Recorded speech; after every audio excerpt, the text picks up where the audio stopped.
loi Minacu et entreprises du portefeuille, le FCC contre l'état de droit.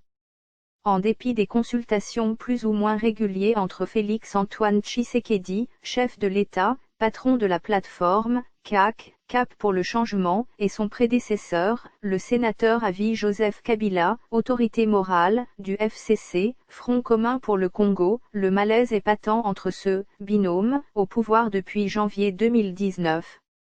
Les observateurs notent, comme dernier fait troublant en date, d'une part le dépôt au bureau de l'Assemblée nationale, par le député national Aubin Minaku, un des dignitaires proches de la famille politique du président de la République honoraire, d'une proposition de loi organique modifiant et complétant la loi organique numéro 06/20 du 10 octobre 2006 portant statut des magistrats telle que modifiée et complétée par la loi organique numéro 15/014 du 1er août. Il y a d'autre part l'intention inavouée du ministre du portefeuille, Clément Gvetnimi, de n'appliquer qu'une partie des dernières ordonnances présidentielles portant nomination de quelques mandataires dans les entreprises et services publics. Retour au mobutisme. Le constat à faire, à la lecture du document endossé par Aubin Minaku Nchalandjoko et son collègue Gary Sakata Moktaweba, qu'auteur, est que le FCC, Front commun pour le Congo, cherche délibérément à ramener la République démocratique du Congo aux années du mobutisme, où les magistrats du siège comme du parquet étaient livrés, poings et pieds liés, au diktat du ministre de la Justice, qui était en même temps président du Conseil judiciaire, l'équivalent de l'actuel Conseil supérieur de la magistrat. Avec cette structure de tutelle, le droit était dit selon le bon vouloir du ministre de la Justice, qui était naturellement aux ordres du président fondateur du MPR, parti État, qui avait le droit de vie et de mort sur ses compatriotes. Le FCC, Front commun pour le commun, vise manifestement à transformer les magistrats en pantins articulés à la merci du ministre de la Justice, à qui il veut conférer le pouvoir d'injonction sur les cours et tribunaux ainsi que les parquets, et partant sur les procédures judiciaires et les décisions devant en découler. En clair, Aubin Minaku, juriste de formation et ancien magistrat, veut faire du ministre de la Justice le tout-puissant manager de l'appareil judiciaire, en sa qualité de président du Conseil supérieur de la magistrature, capable d'ordonner des poursuites ou délais bloqués, selon son bon vouloir ou, plutôt, les intérêts de sa famille politique. C'est la mort planifiée de l'état de droit, pour l'avènement duquel des millions de Zaïrois et Congolais ont versé de leur sang, depuis la dictature de Mobutu Sese Seko Kukin Jean-Duwa Zabanga, pendant 32 ans, en passant par celle de Mzee Laurent Désiré Kabila, 4 ans, jusqu'à celle de Joseph Kabila, 18 ans. Pourtant, la Constitution du 18 février 2006 consacre l'indépendance du pouvoir judiciaire vis-à-vis des pouvoirs exécutifs et législatifs, sans la moindre équivoque, dans la Constitution, en ses articles 149, 150 et 151. On peut lire, à ce sujet, à l'article 149, alinéa 1,2, 3 et 4 ce qui suit, le pouvoir judiciaire est indépendant du pouvoir législatif et du pouvoir exécutif. Il est dévolu aux cours et tribunaux qui sont, la Cour constitutionnelle, la Cour de cassation, le Conseil d'État, la Haute Cour militaire ainsi que les cours et tribunaux civils et militaires. La justice est rendue sur l'ensemble du territoire national au nom du peuple. Les arrêts et jugements ainsi que les ordonnances des cours et tribunaux sont exécutés au nom du président de la République. S'agissant de l'article 150, il est libellé comme suit, le pouvoir judiciaire est le garant des libertés individuelles et des droits fondamentaux des citoyens. Les juges ne sont soumis dans l'exercice de leurs fonctions qu'à l'autorité de la loi. Une loi organique fixe les statuts des magistrats. L'article 151 est largement explicite au sujet de l'indépendance du pouvoir judiciaire, le pouvoir exécutif ne peut donner d'injonction au juge dans l'exercice de sa juridiction, ni statuer sur les différends, ni entraver le cours de la justice, ni s'opposer à l'exécution d'une décision de justice.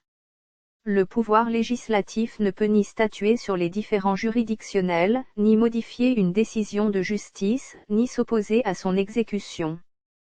Toute loi dont l'objectif est manifestement de fournir une solution à un procès en cours est nulle et de nul effet. Qu'est-ce qui dérange le FCC dans ses dispositions constitutionnelles ? des analystes politiques pensent que la tolérance zéro actuellement en application dans le secteur de la justice, à travers notamment des poursuites judiciaires et des condamnations des détourneurs des fonds publics, ferait très peur à cette famille politique, au sein de laquelle se recrutent les gros pilleurs des entreprises du portefeuille ainsi que des services publics générateurs des recettes. L'unique possibilité de bloquer l'épée de Damoclès serait de replacer le magistrat dans la position d'otage du ministre de la Justice.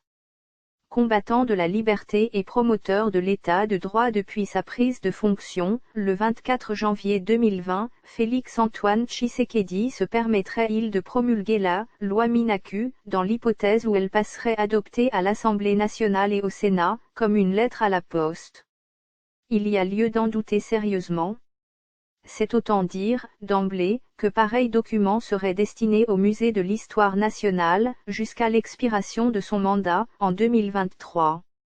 Dans le cas contraire, ce serait une haute trahison du testament politique de son père, le peuple d'abord.